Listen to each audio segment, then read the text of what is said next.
Hallo, ich sitze hier mit Doug Walker und Noah Antwiler von den Homepages thatguywiththeglasses.com und thespoonyexperiment.com und wir werden Ihnen jetzt ein paar Fragen zu Ihren Tätigkeiten im Internet stellen.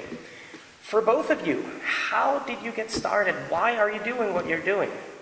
For me, it just started off as a hobby on YouTube. I had these 5-second movies that were a real big hit, and then I started doing just stuff by myself, you know, I like filming myself. And again, it caught on, and really just sort of a friend got in contact, said he was putting this business together. His name was Mike Mashad. He said he's starting a company called Channel Awesome, and he loves my stuff and would love to see it grow and that you can make a living out of this. You know, this is when nobody was making a living out of this. And he put together the website and, you know, pretty much hired me on board, and I've been doing it ever since, and I love it. I started blogging, writing movie reviews for recent releases, and I started writing a review of Star Wars The Phantom Menace, which it made my friends laugh, and so that's really what it was all about, is making my friends laugh. And from there it just kind of evolved. I started making videos of me raging about video games, and where it really got me started, where I was really certain I wanted to do reviews, was when I reviewed Final Fantasy VIII, which caused a lot of controversy because nobody had reviewed Final Fantasy VIII or said anything bad about any Final Fantasy game. So as soon as the controversy and the hate mail started to roll in for that one, I really started to realize I was touching a nerve, or at least kind of stirring emotions and entertaining people at the same time, and that's when I was really certain I wanted to keep doing it. Do you like controversy about your videos, for both of you? I'm gonna say half yes, half no. If it's controversy that I feel like is not really, in the long run, a big deal, you know, because I mean, we don't tend to really hide anything, you know, you know, we're for the most part pretty decent people. It's not bad because if it's stuff that, it's a challenge to deal with it. It's a challenge to make a joke out of it and talk to people about it and stuff like that. So it depends on how well you can play it. For the most part, I don't mind it. I actually, there's a part of me that kind of enjoys it. It shows that people get very passionate about your videos. That's always a good sign. Yeah, I like controversy in the sense that it raises discussion and it gets people enthusiastic about things. And there's such a thing as a good-natured argument. I like starting arguments, you know, for and against some of these particular products and games, just because it gets people talking. And I think the real point of my reviews is that it's okay to like things that aren't considered all that good. They're called guilty pleasures for a reason, and so you can enjoy something that is artistically not spectacular, but still have fun talking about it and having fun with it, making fun of it, and just having a good time making jokes. I remember you on another panel once said one of your favorite hate mails you got was someone wishing you get hit by a truck full of cancer. Yes. And did this sort of hate mail ever go to a point where you were like scared something might happen? No, really, it's hard to take any of that seriously because honestly, that email was pretty funny. Yeah, it is funny. It's a good line. It was a really good line.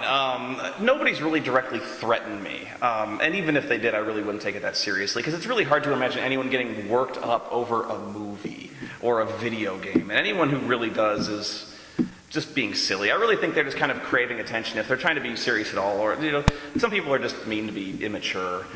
So no, I've never really been fearful. No, nothing's ever scared me. You know, I've never had like direct threats or anything. I will come to your house and kill you, you know, or anything like that. And again, even if I did, I wouldn't really take it that much to heart. Because, like he said, I mean, a lot of these people do want attention. Sadly, negative attention is faster than positive attention, and you get a lot more with negative attention. Horrible to say, but it is true. So, yeah, honestly, the best thing to do in those situations is just not give it. They'll go somewhere else to find it. And how do you select the movies and games you're reviewing? Is there a pattern to it, or? It has to be something I'm familiar with or at least heard of. It's very rare that I'll take something just out of the blue. But yeah, sometimes like I'll just look it over, think of something that I want to do, haven't done it yet, or a lot of times I'll take suggestions from the forums and the fans and stuff like that. So it varies. Most of my reviews are chosen from stuff I grew up with or I really liked watching in my childhood. But lately, I'm finding that a lot of reviews logically flow into the next one, where I'll mention a movie like Tekken or something like that, and some fans will post on the message board, well, if you thought Tekken was bad, this one's even worse. You should definitely watch this. And so it's a very organic process where the fans play a pivotal role in suggesting the next review. And so it's always very logical in what comes next, to me anyway. I'm never struggling for ideas. And how can we imagine the writing process for a review? And what I would love to know, how much of the review is actually a review, and how much do you just play for laughs? That's a good question. What was the first part of the question about the writing? Yeah, how can I imagine you sitting down writing things, or I think you're doing with your brother? Yeah, what it is that my brother and I will sit down, we'll watch whatever the movie is, and we'll just sort of shout jokes at, like Mystery Science Theater, whatever ones I think are really good, I'll write down, just in notes, And then the next day, I'll take that, I'll sort of put that into a script, turn into like a flowing narrative. In terms of how much, I'm forgetting the question again, the second part, I apologize. How do you write the episodes? How do you write the reviews? And the second part would be how much of what we see in the end is just the review, and how much is just played for laughs? Now that's my question, because critics in general, in my opinion, are really solely around for entertainment. There really is no other purpose, aside from a journalist covering a story, or a journalist covering a movie or an event or something like that. Really, when you do that, when a journalist does something, you're not supposed to give that much of your opinion, you're just supposed to cover it. So really, when some people say, oh, you're just playing it for jokes, you're playing for laughs and stuff like that, I mean, you're just entertaining, that's always what I thought a critic should do anyway. A critic is supposed to entertain, and when they write a bad review, they write it comedically, and they have fun with it. Critics love writing bad reviews. That's why I mostly do bad stuff. So, it's mostly for laughs, I mean, but it is still a review. I'm going over, I'm saying what's wrong with it, what works with it, and so forth. Yeah, I'm always very honest in my reviews, although I will admit my on-camera is exaggerated. So, when I get angry on camera, I'm not really that mad, but I play it up, Everyone plays it up just for comedic purposes, but I've never really outright lied on camera about, whether or not a movie is good or bad. I'm almost always very honest when it comes to my final opinion, but yeah, it's played for laughs almost always. Okay, what do you like about going to conventions and about coming to AniNite in Vienna especially, because it's quite far away for you? Really just the reason you're supposed to be there is for the fans. It's cool to see the fans. It's cool to see them dress up. It's cool to hear them ask questions and stuff. It's cool to hear them for whatever the millionth time say, bad credit card, just to see you freak out. But it's always worth it, because people get such a laugh every time you do it. So really, yeah, that's always the best stuff, and I love coming to Austria because they'll have me out here and they'll fly me out here and show me around all the stuff, and it's just a load of fun. We're here to thank the fans, because really the only reason we're successful and we're able to keep making a living off what we do is because the fans watch our videos, and so we want them to know we're very grateful for making all this possible. We're living a dream right now where we're watching movies and playing video games and just bitching about them on camera. So it's amazing that we're able to do that. And so we come here for the fans. And so really, when it comes to Vienna, we go where we're invited. So if we have people in Austria who love us, we love to see them, because we rarely get to see the fans one-on-one. We always deal with them on Twitter or on message boards. So being able to interact physically with the fans and see them eye to eye is wonderful for us. Speaking of Vienna, Doug, you're here for the second time. I think, Noah, you're here for the first time. Yes. But what I would like to know, what is the best and the worst thing that has ever happened to you in Vienna or Austria in general? In Vienna, God, that's a good question. The best thing to happen is probably the chocolate. I take it back. The cereal. I really freaking love the cereal. I brought like several boxes of like that Lion cereal, and there's one cereal that has like chocolate nougat in it. Like, we don't have anything like that in America. No. It's awesome. The worst thing, I know the worst thing. Last time I was here, I was in that hotel room where I bitched him out and stuff like that. And again, it's not, it sucked, but I tell myself, come on, you're a trooper, get through it and stuff like that. What annoyed me is the fact that they gave it 3 stars. They gave it 3 of anything. Really annoyed me. That's what got to me. But no, if that's the worst, that's not that bad. The best thing that happened to me was really just seeing how generous and friendly everyone here was, and everyone speaks English virtually, and I was actually kind of ashamed because I didn't speak any. But the food here is fantastic. You've been speaking English, really? It seems like you're speaking pretty well. I try, but it's a struggle. It's a struggle for me all the time. Even now, I can't speak English very well.